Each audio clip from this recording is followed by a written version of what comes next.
My first big role was Mr. Darcy in Pride and Prejudice, which we did at high school, Montreal High School. I thought this is not too much like work. For a few mad moments, I thought of having a career as a pianist.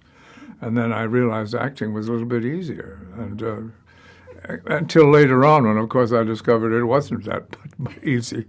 I made a terrific living as a 17 and 18-year-old doing radio dramas in both French and English. It's not that deep, my voice, and it can rise to an extraordinary range of height when I'm pissed off.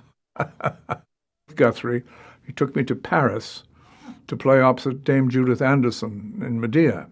I played Jason, her husband. I was 25 years old at the time, and Judith was about 50, 55. And the French press had a ball. They said, where did he pick up this sort of kid? I tried to dye my hair blonde, thinking that's what all the Greeks were, blonde, of course. I went and dyed my chest hairs in some cheap little dive on 56th Street or something, I can't remember. And of course, the son of a gun burnt me. So I arrived in Paris with burnt hair chest and burnt hair, all this for my art. I was snobbish about the movies. I thought the theater was the bee's knees. And I was right, of course. It is the senior profession. We all had the same idea then. And then until the offers got rather lucrative, and then we immediately changed our tune. I thought of movies as kind of me walking down a long sort of marble hall with pillars and having Bruckner's Eighth Symphony be played behind. That was my idea of film. I did Sound of Music for one reason only. Wanted very much to do Cyrano de Bergerac as a musical on stage. And I thought, I'll start to learn how to do a musical.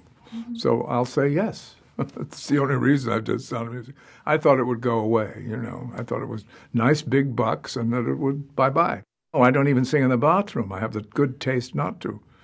And, so I thought, this will be a great lesson. Oh, I was terrible.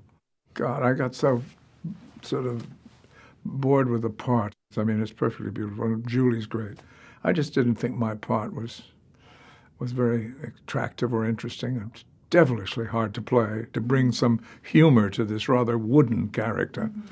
And so I was determined to drink a lot and be sarcastic and cynical.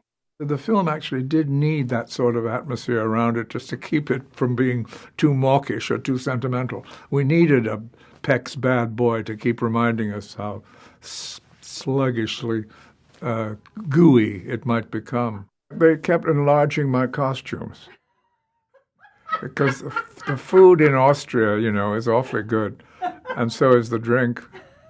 It's the Schnaps und the Bier, and I did a lot of that stuff.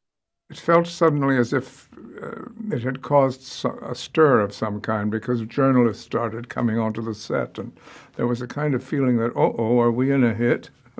Jesus. And Julie said to me, oh, God, I think we might even be famous one day.